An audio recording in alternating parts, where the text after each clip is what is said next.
یوسف علیہ الصلوۃ والسلام وہ جیل میں وہ بندہ کیا ہو گیا؟ بھول گیا. بادشاہ کو آیا خواب, اس نے بلایا پبلک کو, اپنے درباریوں کو بلایا کہ بھائی مجھے یہ آیا 7 موٹی گائیں 7, وہ ان کی کھوپڑی, انہوں نے کہا پتہ نہیں کیا ہو رہا ہے بھائی, موٹی گائیں پتلی گائیں. تو انہوں نے کہا کہ اضغاث و احلام, پراگندہ خیالات ہیں بادشاہ سلامت, آپ دن بھر سلطنت کی فکر میں ٹینشنوں میں سوتے ہیں تو ٹینشن ہی خواب میں آئیں گی. موٹی پتلی گائیں, وما کننا, وہ کیا ہے, وما نحن بتأویل الاحلام بعالمین, اس طرح کے خوابوں کی تعبیریں ہمیں نہیں آتی. یہ کوئی خواب ہی نہیں ہے, بیکار سی بات ہے.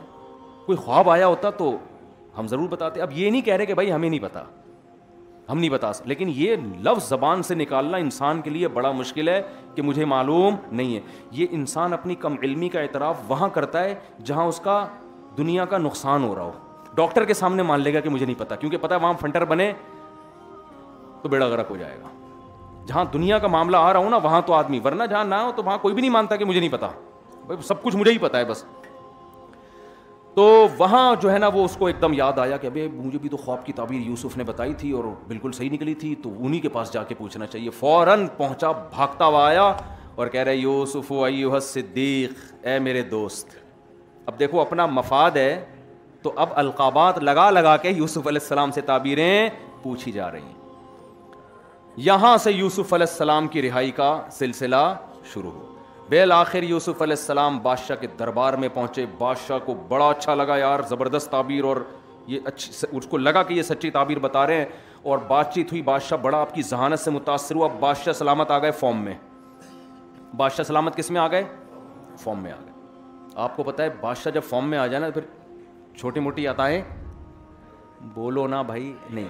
ایک ہوتا ہے ایک فارم میں آ گیا بیچارہ, کوئی بیچارہ مزدور آدمی فارم میں آ گیا, زیادہ زیادہ آپ سے گلے ملے گا, یار آج مفتی صاحب بڑا اچھا لگا آپ سے, بیچارہ وہ یہی کر سکتا ہے, ایک سیلفی لے لے گا. ابا فارم میں آ گئے. ابا بعض دفعہ فارم میں آتے ہیں, جیب سے 500 کروڑ نکال کے دے دیا. اس سے زیادہ ابا فارم میں آنے کے بعد کچھ کرتے ہیں کہ چل بیٹا اب میں تیری دوسری بھی کرا دوں. اتنے فارم میں ابا کو پتا میرے دادا کبھی اتنے فارم میں نہیں آئے تھے تو میں کہاں سے اتنے فارم میں آؤں. ایسا نہیں ہوتا. تو جتنا لیول بڑا ہوتا چلا جائے گا فارم میں آنے کا رزلٹ بھی اتنا ہی بڑا ہوتا. وزیر اعظم سے آپ ملے, وزیر اعظم فارم میں آ گیا, زمین لکھ کے دے دی, یہی ہوگا نا. تو بادشاہ لوگ جب فارم میں آتے ہیں نا تو بڑی چیز گفٹ کرتے ہیں, وہ چھوٹی موٹی چیز گفٹ نہیں کرتے. یوسف علیہ السلام نے دیکھا کہ بادشاہ کو میں نے تعبیر بتائی, مصر کو قحط سے بچا لیا, کیونکہ مصر میں قحط پڑتا تو بادشاہ کی حکومت بھی جاتی. بادشاہ کی حکومت بھی بچ گئی. ایک ایک اس میں عبرت کا سامان ہے دینداروں کے لیے. کوئی کام بھی جذبات میں نہیں آ کے کر رہے. ہونا تو یہ چاہیے تھا کہ بادشاہ جب فارم میں آتا تو فوراً اس سے کہتے کہ اپنی حکومت برطرف کر دو, مجھے حکومت میرے ہاتھ میں دے دو, یہ کرسی کسے دے دو مجھے, کیونکہ تم دائرہ اسلام سے خارج ہو. وہ تو کافر بادشاہ تھا نا بھائی, وہ مسلمان تھوڑی تھا. تم کافر ہو, دائرہ اسلام سے خارج, تم اسلام قبول کر لو. ان کو پتا تھا یوسف علیہ السلام کو کہ یہ کام بادشاہ عین ممکن ہے نہ کرے, یہ بھی کروانے کا ہے بھی نہیں اس سے. یہ تمیز آرام سے بعد میں دیکھیں گے. اس پہ حکومت کی کرسی بھی نہیں چھوڑے گا یہ. بادشاہ لوگ دنیا چھوڑ دیتے ہیں, حکومت نہیں چھوڑتے. کوئی بات نہیں, گورنمنٹ تمہاری رہے گی. بادشاہ جب فارم میں آئے نا, یوسف علیہ السلام سے کہا کہ بھائی آپ کے ہمارے پاس ایک زبردست اب ٹھکانہ ملے گا آپ کو. تو مطلب اس کا یہی تھا کہ اب آپ کو کیا چاہیے. تو یوسف علیہ السلام کو اب ترقی کا موقع ملا. آئی بات سمجھ میں؟ ہم ہوتے, ہم کہتے تو دائرہ اسلام سے خارج ہے, تو بت پرستی چھوڑ دے. لیکن نہیں, حکمت کے ساتھ, مصلحت کے ساتھ, یار کام وہ کرو جو ایکسیپٹیبل ہو, بات وہ کرو جو قابل قبول. وہ کہتے سارے مصر کو مسلمان بنا دے. ان کو پتا تھا بھائی یہ ایکسیپٹیبل گراؤنڈ ریئلٹی کے حساب سے یہ مانا نہیں جائے گا. وہ کہہ سکتے ہیں نا میں تو پیغمبر ہوں, میں تو توحید کے لیے آیا ہوں. وہ یہ بھی کہہ سکتے تھے کہ مجھے ایک مدرسہ بنا دو. مجھے کیا بنا دو؟ مدرسہ بنا دو, جہاں میں بچوں کو پڑھاؤں گا. یہ بھی کہہ سکتے تھے مجھے ایک مسجد بنا دو. بھائی مسجد بھی ضروری ہے, مدرسہ بھی ضروری ہے. بادشاہ ہے, اس سے اس کے حساب سے آپ چیز مانگو, ایسی چیز مانگو کہ اس سے اونچی کوئی ہو نہیں اس وقت, لیکن وہ قابل قبول بھی ہو. بادشاہت مانگو گے نہیں ملے گی. یوسف علیہ السلام کو معلوم تھا قحط پڑنے والا ہے, اور جب قحط پڑتا ہے تو سب سے زیادہ جو ویلیو جس عہدے کی ہوتی ہے وہ وزیر خزانہ کی ہوتی ہے. سمجھ میں آ رہی ہے بات کہ نہیں آ رہی ہے؟ کیونکہ لوگ پھر بادشاہ کو بھی نہیں دیکھتے. جب ملک میں مہنگائی بڑھتی ہے تو گالیاں کس کو پڑتی ہیں؟ اصل تو جو معیشت کے ماہرین ہیں وہ ذمہ دار ہوتے ہیں نا, تم نے کیا فارمولا بنا کے گورنمنٹ کو دیا کہ بیڑا ہی غرق کروا دیا, ٹھیک ہے نا. تو قحط میں ملک کو چلانا جو صحیح چلا کے دکھا دے گا اگلے الیکشن میں وہی آئے گا. یوسف علیہ السلام کو پتا تھا کہ بادشاہ کو بادشاہت پہ رہنے دیا جائے, مجھے وزیر خزانہ اگر بنا دیا جائے, مدرسے بھی بنیں گے, مسجدیں بھی بنیں گی, اور بادشاہت بھی میرے ہاتھ میں آئے گی, پھر جو کرنا ہوگا تسلی سے بیٹھ کے کریں گے. یہاں یوسف علیہ السلام یہ بھی نہیں کہہ رہے کہ مجھے عہدہ نہیں چاہیے, مجھے ایک چھوٹی سی خانقاہ بنا دو, چھپڑ میں بیٹھ کے اللہ اللہ کیا کروں گا, کونے میں اللہ اللہ کیا کروں گا, ایک خانقاہ کھولوں گا. نا نا نا نا, ابھی کامیابی کا موقع ملا ہے تو کامیابی کی جو انتہا جس کو سمجھ رہے تھے وہ موقع اپنے ہاتھ سے جانے نہیں دیا. فوراً کہا اجعلنی علی خزائن الارض, زمین کے جو خزانے ہیں ان کا نگران مجھے بنا دیں, وہ سارے میرے ہینڈ اوور کر دیں. انی حفیظ علیم, اور یہ ایبلٹی جو قابلیت ہے وہ بھی بتائی کہ میں محافظ بھی ہوں, اس میں خیانت نہیں. وزیر خزانہ میں دو قابلیت کا ہونا ضروری ہے, ایک وہ خود خزانے کھانا نہ شروع کر دے.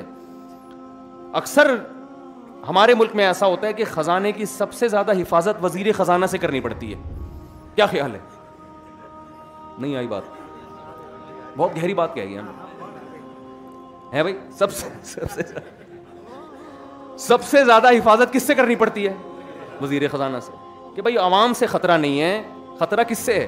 ہمارے وزیر خزانہ کی بات نہیں کر رہا, ان کے علاوہ کی بات کر رہا ہوں. جو وزیر میں نے اتنی شہرت ہو گئی نا, ہر جگہ بیان, میں نے ڈی سی کی ڈپٹی کمشنر کے بارے میں نے کہہ دیا یار ایسے, تو ڈپٹی کمشنر کے گھر میں وہ کلپ چلنے لگا. اس کو لوگ کہہ رہے ہیں مجھے اب تمہارے بارے میں کہہ رہے ہیں. اس کا فون آیا, میں نے کہا بھائی میں نے آپ کے بارے میں نہیں کہا. پھر میں نے وہ بیان ہٹوایا. میں نے تو نہیں کہا تھا کہ وہ ڈپٹی کمشنر, تو ظاہر ہے ڈپٹی کمشنر تو ڈپٹی کمشنر ہی ہوتا ہے نا, دو تو نہیں ہوتے ایک علاقے میں. تو وزیر خزانہ جو ہمارے ہیں ان کے علاوہ کی بات کر رہا ہوں میں, کہ سب سے زیادہ خزانے کی حفاظت کس سے کرنی پڑتی ہے؟ وزیر خزانہ سے. تو یوسف علیہ السلام نے کہا میں خزانوں کا محافظ ہوں, اس میں خیانت نہیں کروں گا. علیم, یہ علم بھی جانتا ہوں. ایسا نہیں ہے کہ میں نیک ہونے کی بیس پہ آپ سے وزارت مانگ رہا ہوں. نیک ہونا الگ چیز ہے, کسی عہدے کو چلانے کی صلاحیت ہونا الگ چیز. لوگ آج کل یہ بھی دیکھ رہے ہوتے ہیں کہ بندہ نیک ہے تو یہ عہدہ اس کے حوالے کر دو. او بھائی وہ اس کے قابل بھی ہے یا نہیں ہے؟ یہ بھی ہمارے دینداروں میں ایک فالٹ پیدا ہو گیا ہے, یہ بھی ایک فالٹ پیدا ہو گیا ہے. حضرات فقہا نے لکھا ہے کہ جنگوں میں جو کمانڈر جنگ لڑنے کی صلاحیت رکھتا ہے, دشمن کی چالیں جانتا ہے لیکن نیک نہیں ہے, اور ایک وہ شخص ہے جو نیک ہے مگر جنگوں کی صلاحیت نہیں ہے, تو جب کمانڈر بنایا جائے گا تو اس فاسق فاجر کو بنایا جائے گا, اس نیک کو نہیں بنایا جائے گا. میں سمجھا پا رہا ہوں؟ ہاں یہ ضرور ہے کہ اس کو بھی نیک ہونا چاہیے, کوئی اچھا نہیں ہے کہ برا ہونا کوئی اچھا کام نہیں ہے, لیکن سب سے پہلے جس کام کی آپ میں صلاحیت ہی نہیں ہے, آپ کو اس کام کو نیکی کی بیس پہ آپ کے حوالے نہیں کیا جائے گا وہ. تو یوسف علیہ السلام کہہ رہے ہیں علیم, میں یہ علم جانتا ہوں, خزانوں کو اسٹور کرنا, کتنا امپورٹ کرنا ہے, کتنا ایکسپورٹ کرنا ہے, قحط کے دنوں میں کتنا محفوظ کرنا ہے اور کتنا سیل آؤٹ کرنا ہے, یہ سب چیزیں میں جانتا ہوں. 7 سال قحط کے آئیں گے, اس سے مصر کی معیشت نیچے جانے کے بجائے اوپر چلی جائے گی. جیسے کورونا جب پھیلا نا, تجارتیں تباہ ہوئیں, تو جو ایک پلاننگ کے تحت چلے ہیں انہوں نے اس کورونا میں زیادہ پیسہ کما لیا ہے, زیادہ پیسہ کما لیا جو پلاننگ کے تحت چلے ہیں. تو یہ صلاحیت اللہ نے یوسف علیہ السلام کو دی تھی. تو اب یہاں یوسف علیہ السلام نے کامیابی کا موقع ہاتھ سے جانے نہیں دیا, اور بالآخر آپ وزیر خزانہ بنے, اور بادشاہ کے مرنے کے بعد بادشاہت کی کرسی پہ یوسف علیہ السلام بیٹھے. پورے خاندان کو بلا لیا, گاؤں سے شہر. یہ بھی تو ایک ترقی ہے نا, کیا خیال ہے بھائی؟ گاؤں سے کہاں بلا رہے ہیں, یہ بھی تو ایک ترقی ہے نا. اب یہ اگرچہ موضوع نہیں ہے میرا, لیکن جب ابا کی ملاقات ہوئی یوسف علیہ السلام سے تو ٹینشن والی ایک چیز بیان نہیں کر رہے ہیں, خوشیوں والی ساری چیزیں کارگزاری میں پیش کر رہے ہیں. میں اکثر لوگوں سے کہتا ہوں, ہم اگر اس موقع پر ہوتے ہیں نا اور کنویں سے نکل کے اور بازاروں میں بک کے اور تہمتیں لگ کے اور جیل میں جا کے اور پھر دوبارہ جیل میں مزید اس کے بھولنے کی وجہ سے رہ کے بالآخر جب وزیر خزانہ بنتے اور پھر ابا کی ملاقات ہوتی تو ابا سے کیا کہتے ہیں؟ ابا بس یہ تو پھوٹ پھوٹ کے رونے لگتے ابا سے ملتے ہی نا. جیسے ہی ابا آتے ایک دم گلے مل کے جذبات پہ قابو نہیں پا سکتے. ابا بس بہت برا ہوا میرے ساتھ، ابا بہت برا. یہ بھائی ہیں جن کم وقتوں نے مجھے کنویں میں ڈالا تھا.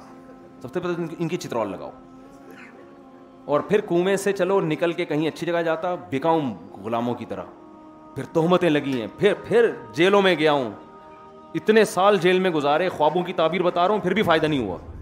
اب جا کے کچھ تھوڑا سکون کا سانس لیا. ابا یہ یقیناً مجھے لگتا ہے کہ جو ستیلی والدہ ہے نا میری، یہ مجھے لگتا ہے ان کا کیس ہے. میں نے معلومات کروائی ہیں، استخارہ نکلوایا، ابھی رزلٹ ایک اور بزرگ سے میں نکلوایا میں نے.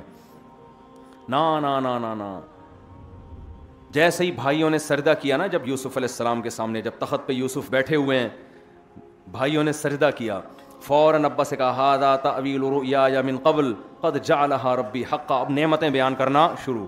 اے میرے ابو، جو بچپن میں مجھے خواب آیا تھا، آج میرے اللہ نے وہ خواب پورا کر دکھایا. دیکھو یہ مجھے سجدہ کر رہے ہیں. اس زمانے میں جائز تھا سجدہ. وقد احسن بی اذ اخرجنی من السجن، مجھ پر میرے رب نے اور بھی احسان کیے ہیں، مجھے جیل سے نکالا ہے.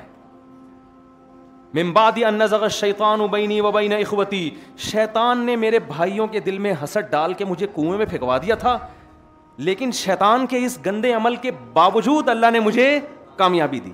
وہ بلی کس پہ ڈال رہے ہیں؟ شیطان پہ. کیونکہ بھائیوں کو معاف کر چکے ہیں، تو معاف کرنے کے بعد عزت دار آدمی دوبارہ تانے نہیں دیتا. تو بھائیوں پہ نہیں ڈال رہے، کہنے یہ کمبخت شیطان نے یہ سارا مسئلہ کس کا پیدا کرتا ہے؟ شیطان کا پیدا کرتا ہے. کیس ہی ختم کر دو یار. بس اب شیطان کے خلاف کون کیس کرے بھائی؟ یہ شیطان نے گڑبڑ کروا دی بھائیوں کے ساتھ.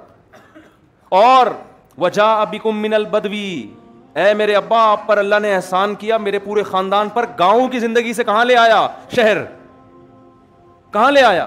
تو شہری زندگی ترقی ہوتی ہے نا، تو اس کو بھی نعمت کے طور پہ پیغمبر بیان کر رہے ہیں.